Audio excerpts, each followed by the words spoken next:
मेरठ शहर और उसके इर्द गिर्द इतनी ऐतिहासिक धरोहरें हैं जो अपने आप में ही एक अजूबा है। दुर्भाग्य से इस इतिहास को किसी किताब में जगह नहीं मिली। इसी कमी को पूरा करने के लिए स्टूडियो धर्मा कार्यरत है। इतिहास के ऐसे पन्ने जो किसी किताब में शामिल नहीं हो पाए, जिनका जिक्र सिर्फ लोगों की जबानों पर है, ऐसी तारीख को अपने इस चैनल के माध्यम से आप तक पहुंचाना ही हमारा उद्देश्य है। आज का हमारा सफर है मेरठ के पास स्थित एक गांव इंचौली की तरफ। मुगल दौर से पहले का बसा हुआ ये गांव कैसे पठानों से चौहानों और फिर शेख लाल की जागीर में शामिल हुआ, आइए जानते हैं दास्तान इंचौली की। कहा जाता है कि अफगानिस्तान से पठान हिजरत करके उत्तर भारत में मेरठ के करीब आ बसे थे। असल में इंचौली नाम से एक बस्ती अफगानिस्तान में हुआ करती थी। वहां से जो लोग भारत आए उन्होंने इंचौली गांव बसाया। न सिर्फ मेरठ बल्कि मुजफ्फरनगर और बाराबंकी में भी इंचौली नाम से गांव बसाया गया। उसके बाद ये गांव चौहान गोत्र के लोगों से आबाद हुआ। यही वो दौर था जब भारत में मुगल काल शुरू हो गया था। जब शाहजहां तख्त पर बैठे तो उनके एक सेनापति शेख लाल बुखारी हुआ करते थे। अपनी सेवा के बदले शाहजहां ने उन्हें इंचौली और आसपास के गांव जागीर में दिए थे। जब निजाम बदला तो वहां रह रहे चौहानों को इससे परेशानी होने लगी। ताकत और सत्ता की रस्साकशी शुरू हो गई। इसी झगड़े में विरोधियों द्वारा शेख लाल पर हमला कर उन्हें शहीद कर दिया गया। हालांकि बाद में मुगल सेना ने आकर यहां माहौल को शांत कराया और तब से अब तक ये जगह अमन और शांति के साथ मौजूद है। शेख लाल ने यहां रहते हुए बहुत सी इमारतें बनवाई। इनमें सबसे पहले उनका अपना महल। आज हालांकि इस जगह कोई इमारत मौजूद नहीं, केवल एक दरवाजा और कुछ दीवार का हिस्सा बचा है, जिससे उस दौर का प्रमाण मिलता है। इस दरवाजे को बड़ा दरवाजा या महल के दरवाजे के नाम से जाना जाता है। इसके अलावा गांव में मौजूद जामा मस्जिद भी उसी समय की निर्मित है। हालांकि आज ये संरचना समय के साथ नई हो गई है। सफेद पत्थर, दूसरी मंजिल, सीढ़ियां वगैरह नवीन निर्माण हैं। लेकिन अगर इसकी ऊंचाई और खास तौर पर इसके अंदर की संरचना देखें तो ये मुगल काल की इमारत ही मालूम होती है।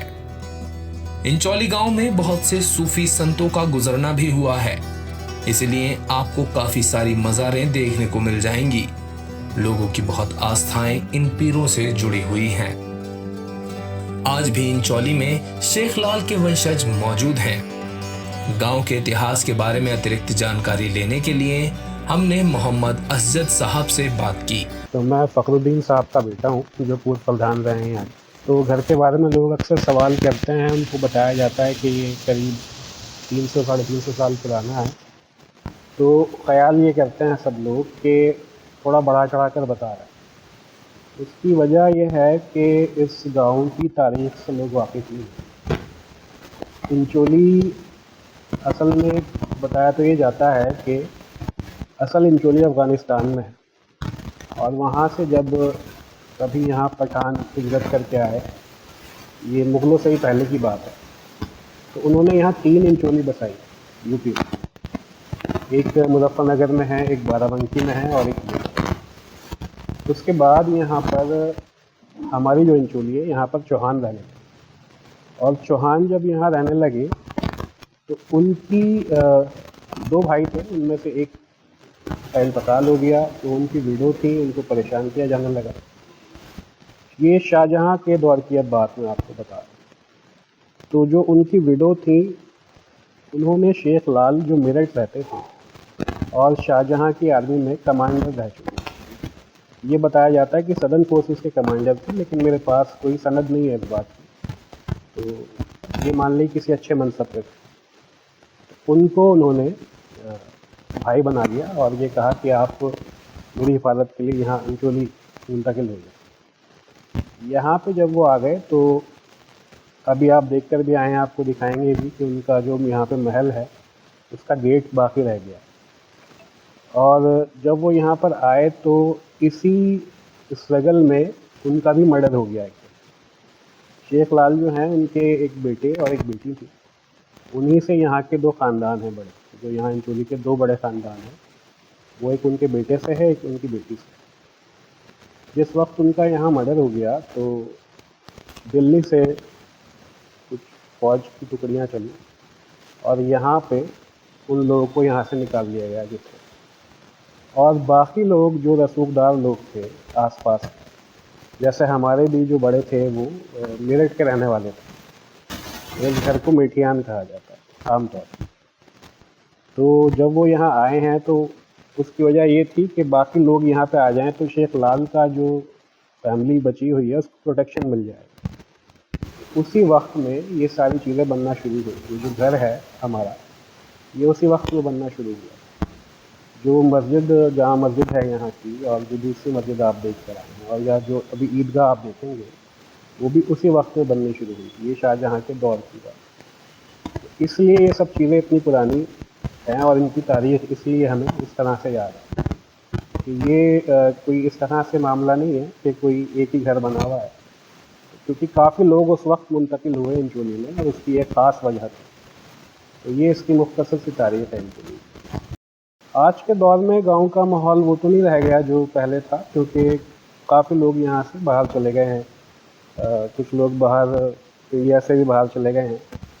इंचोली के बारे में मैं आपको बताऊं कि यहाँ पे आपको हर घर में कोई ना कोई ऐसा मिलेगा कि जो किसी और मुल्क में रह रहा है।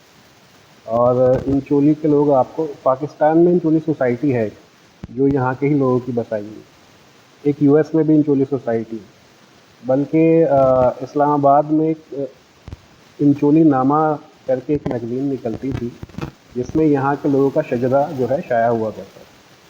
तो इस लिहाज से तो वो वाला माहौल तो अब नहीं रहा, क्योंकि नई जनरेशन है और काफ़ी लोग यहाँ पे अब नए भी आ गए हैं, लेकिन फिर भी काफ़ी जगह से बेहतर है अभी। असल में जो यहाँ के पहले बड़े लोग थे वो तो ज़मींदार लोग थे, खेती होती थी और ज़मीनें थी, वो भी सब लगान थे। अब वो ज़मींदारें तो ख़त्म हो गए हैं। तो अब जो नई जनरेशन है वो अपना पढ़ के कोई नौकरी कर रहे हैं। कुछ लोग, ज़्यादातर लोग बाहर चले गए। जैसे हमारे ख़ानदान का भी बस एक ही घर है और यहाँ पे घर नहीं। पैगाम यही है कि जो भी इंचोली वाले देख रहे हैं वो आएँ घर पे, और उनका घर है और आज भी उनके लिए इंचोली वाले इंतज़ार करते हैं। इंचोली गांव की दास्तां अपने आप में अनूठी है। किसी भी आम गांव की तरह दिखने वाला ये गांव एक नायाब इतिहास को समोए हुए है। ये इतिहास से प्रेम ही है जो स्टूडियो धर्मा टीम को एक गांव से दूसरे गांव, शहर से दूसरे शहर ले जाता है। अगर आपके आसपास ऐसी जगह है जिसका इतिहास लोगों तक नहीं पहुंच पाया तो हमें कमेंट बॉक्स में बताएं। आज की हमारी पेशकश में इतना ही। वीडियो अच्छा लगा हो तो लाइक करें, अपनी राय हमें कमेंट में जरूर दें। फॉलो करें फेसबुक पेज स्टूडियो धर्मा को और सब्सक्राइब करें हमारा यूट्यूब चैनल।